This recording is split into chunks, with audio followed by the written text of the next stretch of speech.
đợt chế nó đi bữa mảng hao nó rồi tại ở đi bữa miền ha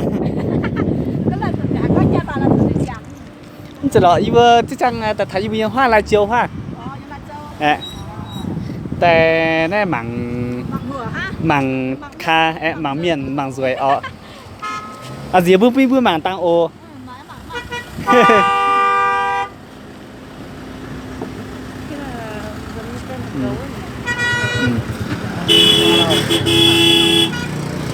dập biệt để đâu à tê sớm mà chịu tê giang tăng phó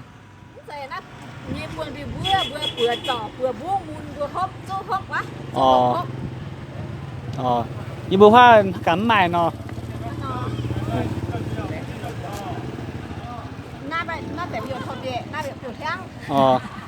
tự nhiên tê sơ như bữa quay hiểu cho biệt lang phong lan vừa địa lan vừa trồng chẳng quá thế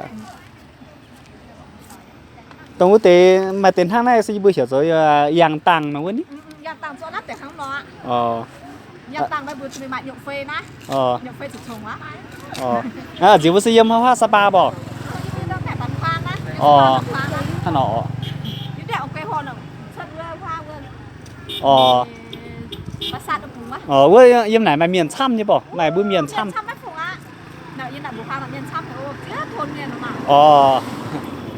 bữa nay bữa sẽ hiểu cho thôn như bữa hoa như bữa hiểu cho bản lên sinh ở tòa tháp gì tháp như mình sao tặng thế nín thế sẽ anh cha bỏ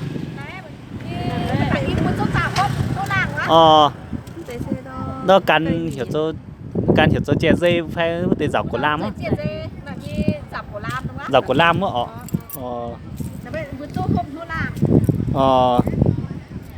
nhưng mà chăm những đi rồi hả nhỉ thấy bữa mình sao hít dẻo rồi thật đấy hít trình tâm mình mảng tăng miền vừa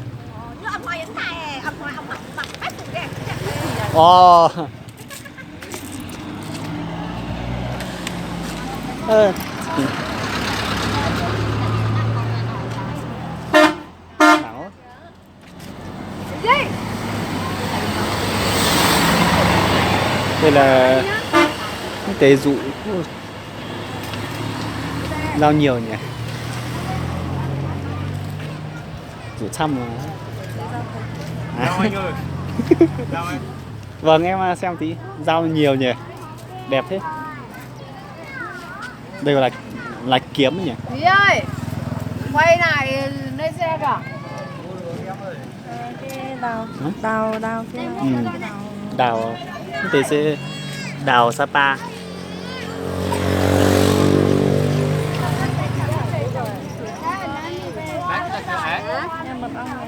nó ở lui vậy này có rẻ không? Hả? Rẻ hơn không? Mật ong bao nhiêu đấy chị?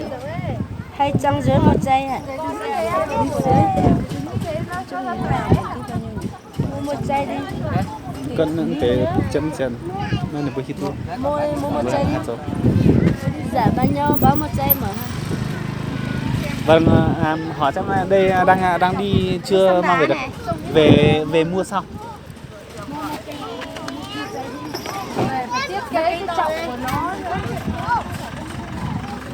Này bữa yêu miền một tỏi trăm hả nhỉ? Cảm ơn tế sẽ hiểu ra nhiều điên thế. Nè đa tế. Và nè đa tế dùng nữa. Mình có những cái này. Đường quý phá. Sẽ nha. Cái này thì không phải 2 bó rồi. Nè bữa yêu miền trăm. Nhìn hoa bữa tại nè hoa Sapa hoa dạo.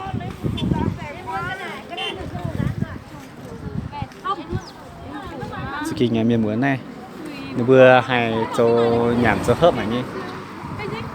Hôm nay tổng tàu dạo thì vừa này mày hùa pun bẹ cua miền của Thái đó mà tàu yếm tế yếm hoa bẹ cua Mẹ ơi, cái này gọi là cái rau xương này, về nước uống sau đó đau khớp này. Con thấy cái này tốt lắm.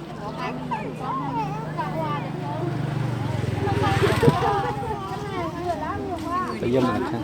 Thơm mà. Vâng, ra này nó thơm. Tùm chỉ xin Mẹ ơi, cái này gọi là cái rau xương về đun nước uống thì nó đỡ đau mà. bao tiền một tủ? 10 thôi. Mà tủ giấy cho cô nó đấy, 10 người giấy hẳn 3 món. Để xe đi đi bữa Không tin tưởng. Cái gì nhỉ? Nhân sâm gọi là gì ta? Nhân sâm Việt Nam. Đây là cây bách bộ. Cái này là củ đằng sâm. Sâm bao tiền rồi lắm đây. Cân 50.000 đấy. Hình như giống cái cây mà nhà ông gì bán thuốc ông phơi ở đấy rồi đấy. Đấy là cái chất cái này đấy. Đằng sâm. tao miền hát tin đâu tao vừa hát tao cái nó tỏ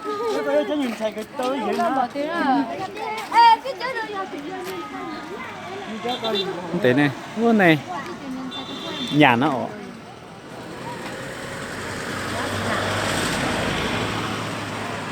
cái đây là bạc thật à? Cái này à? Cái nào? Đây Bà đi ruộng à? à, một đồng bao nhiêu tiền đấy? Cái đồng 200 ạ. À, một đồng 200. Cái này mình bị cảm xong là mình lấy cái này đánh. Đấy cả bị rốt thì cho một cái cả trứng một tí táo này cùng nhau đánh đẹp không? À, đẹp đẹp đấy. Cái này đeo mình không hợp. Hả? Không hợp cái này. Ừ. Đẹp nhỉ? Ừ. Nè. Rồi có tề mùa hay này rồi. Đi tham quan một tí nữa có nhu cầu thì về quay lại nhá.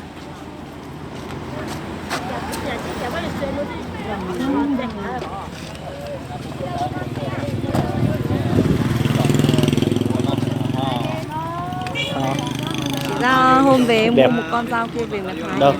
Kìa. Ừ. Hôm nào về qua đây đấy chị ạ. Bây giờ đang đi đó. Đi không mang đi được. Vâng. Rau nhiều nhỉ. Anh một con như này là bao nhiêu? Đây này cái này. Con ruột Thái 30.000. 30.000 một con à?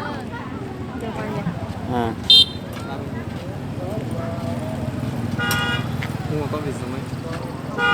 Con này 200. Cái này chắc là để chơi thôi nhỉ? Ở đây trình bày để treo. Để treo ấy, trưng bày ấy. Ừ.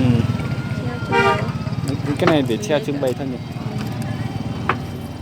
Mấy cái con này thì giống nhà mình dùng ấy nhỉ? Ừ. Cái này cầm chắc đấy nhỉ? Khu này toàn là dao thôi nhỉ? Ở đây là chợ dao. À, chợ dao à?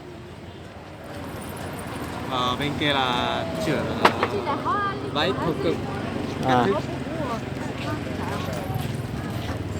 Đây không có chỗ nào bán cái sáo nhỉ? Sáo mèo thổi ấy. Sáo mèo á? Sáo Sáo để thổi ở đây không có nhỉ? Trời, chẳng này. Chẳng.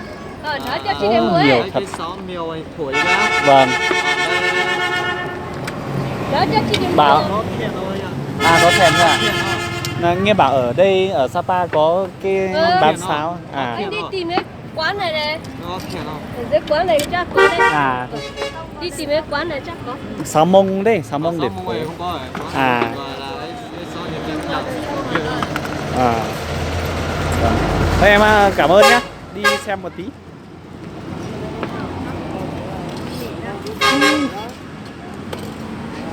Dài thật. Là mình cho có đang bò. Ừ.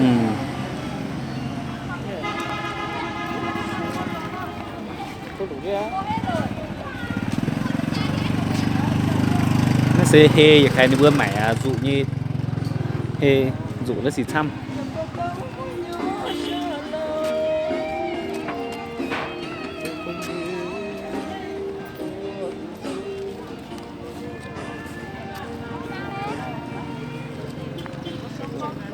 Hôm nào về đó, hôm nào về quay lại mua.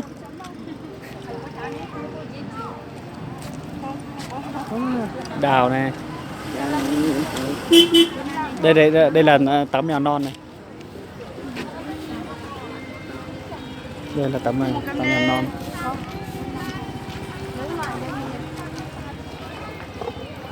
Đường tế sẽ bữa nhẹ chuột đâu hả? Tế sẽ hiểu nhẹ chuột nhá này bữa chắc tại thao tế YouTube dần tại. Hi mãi tại tao mắt tụi mình. Bữa yếm hóa xin hò bữa. Bữa yếm xin. Út chia lai châu bữa. Hả? Chung mày như con mày nó sợ. Nãy nhiều giờ rồi mi ít suy cũng thế.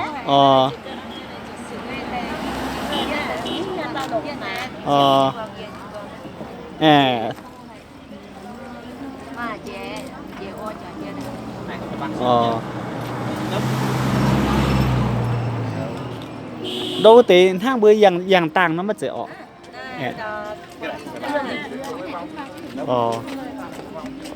như bữa hoa nó cá má nặng quạ như bữa mày tê nó sẽ đâu giờ tê tiêu á tê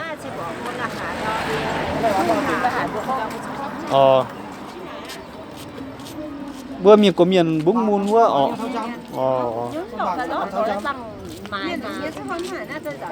bữa miền lùn miền thôi giả xin mà cũng mà đã phải nông tài giáo xin sao danh bữa hợp mất rồi này quay đi bữa yếm xin hò đi bữa mất cảnh quả chia tài tê bữa tại tháng này bữa là mãi cho xuống đồ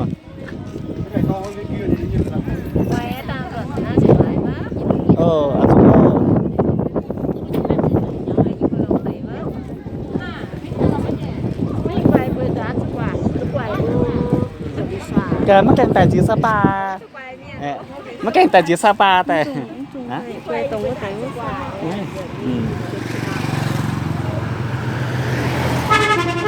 chiếu tiết tiến này hay tại tê dồn mình mảng khá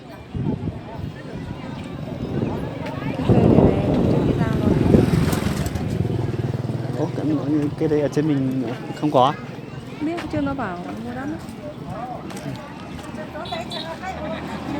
không phải đâu chứ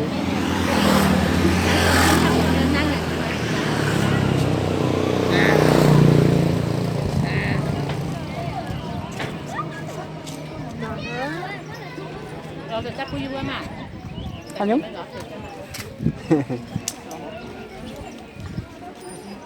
mảng cá mày tới pan cái bữa chia mất cái mày nó mới chia mày nó nhung đoài nhá rồi tế bữa chia mày bẻ bẻ tế quá nhá bẻ hồn nhé mà tế bữa sao là sẽ mà bữa tấn giải thế ạ cho tao nhớ số hiện nay giải ló bữa nó thả sáng cho vậy bữa chia sẽ mày tế bữa tế mất nặng mày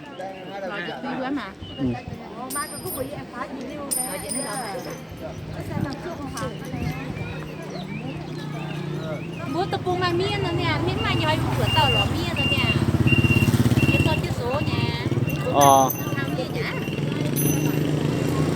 nhưng mà số tiêu mà nhá nhưng nhoi bữa nó ló miên nó mới được tham miên hạt tiêu miên trên tiêu nói bữa út chia chung mày nhỉ bữa 10.000 thôi mà như là nó mà có 5.000 hả? Đi mà tự nhiên xin đâu á? Tao giật tao mất tao giật đấy.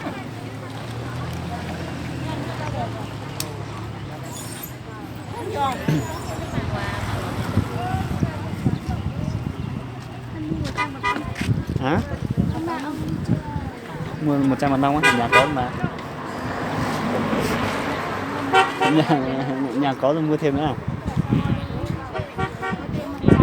Ở đây một chai bao nhiêu? Chai nhỏ ấy. Chai to 200.000 à?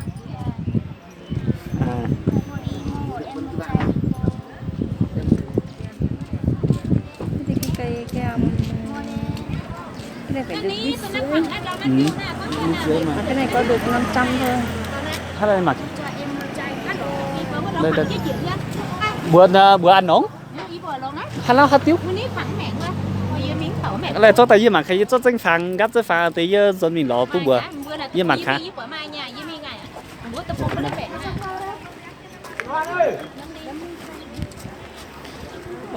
bữa ăn nóng nó tiêu ọ มันติวกอโฮน่ะทำไมอ่ะมันกอโฮน่ะมันติวกอโฮกอโมกน่ะว่ามื้อสิยี่สิฮอ chẳng như bữa yếm xin thọ ยี่มีสิฮอยี่สิฮอมาไหนอ่ะนั่นแล้วทางฝั่งไหนเนี่ยตู้นะคุณเจ้าโซยี่บ่ตู้ไหนบ่ตายยี่บ่ตายไหนอย่าจานนี่ว่าคุณผู้หญิงอยากจานไหน ยี่เช่นnhỉจะxin ọ แม่มากินช่างก็5เสื้อเนี่ย ยี่điều nhỉ biết xin tao nó sợยี่bữa chiều chúng mày như ไม่กะยี่มีบ่ได้สิฮอไม่กะมันเที่ยวดอกแบ่งเนี่ยอยู่เพื่อแบ่งก็แบ่งเยอะดอกแบ่งเยอะดอกอย่างละหายเนี่ย biển kiểu xe bữa bữa bữa Búp beo yêu bữa trắng ít trùng nó.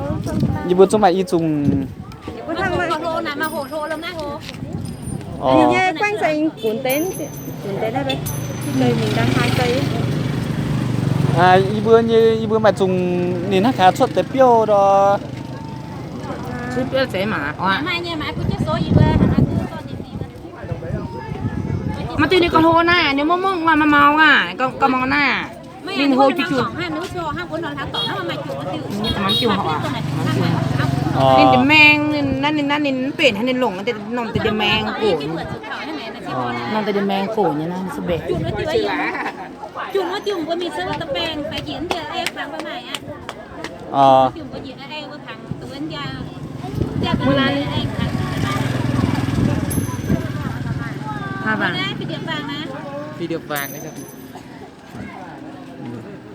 cái chế quả sao hiểu hả nhỏ Đấy, cho bạn này. hai thằng cái này điệp vàng à phi điệp quá Phi điệp vàng. phi điệp vàng หมายมานะคุณจะโซอีโซเกินใจ nhiệt chăn nhiệt chăn nhỉ chiệm hang อย่าจ้าตึ้งอีเจ็บไม่อยู่หมายนะแต่ให้มาก้อนเอาไปแปลงแต่เลี้ยวเจ้าก่อนดิชิ้นสูงนี้ đi với sản có ọ ดิฉันทำมานะฮันเอาได้นะ y bữa chung mày y chung hang สีเดียบบ้านการบุตรปุยปอดไม่ได้แบ่งยี่มิงอ่ะ bữa là ăn diễm แบ่ง5เจ้าแบ่ง diễm mình thao hát nó to nhá เยอะมีน่ะ2ย่านะเอา2เดี๋ยวได้2ย่านะ y bữa yếm phan selin ติวตรงได้อ่ะ yếm mà ให้ย่าจะอยู่ติวตรงได้เนี่ย yếm mà chập bao có Quay cái cây hả ต้องติวอ่ะเดี๋ยวให้จัดการป้าบอกแล้วติวอ่ะ Ý, thế là tôi không thích à? tiểu này yếm cho cái phẳng cả tia mình nãy giờ cho cái phẳng này giờ à thì yếm bún cho số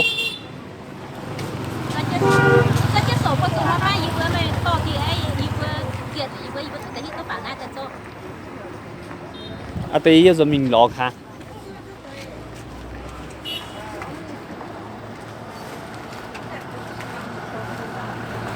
นึกก็โซ่ที่แต่ก็ยังเรา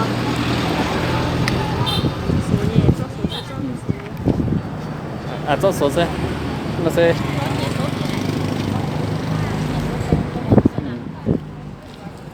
cho ไอ้ยี่ใหญ่ตีนะโฮโมสนาม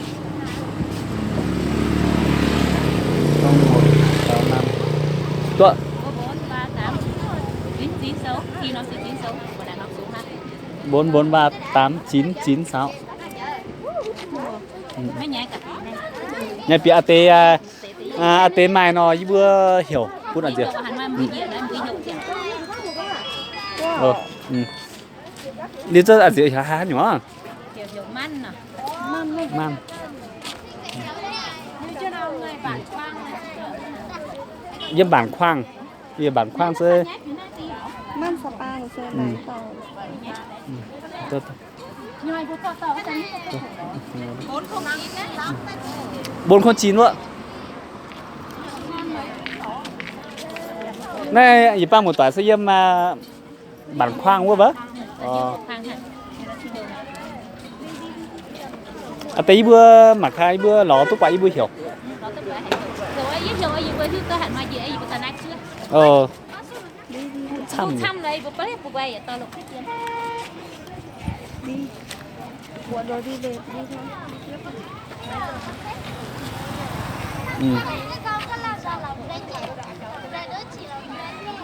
phi điệp vàng phi điệp vàng cái tiền tao cái lục cái gì nghề tao lục rồi ai đi chơi nhá mình đó lò tí bữa hiểu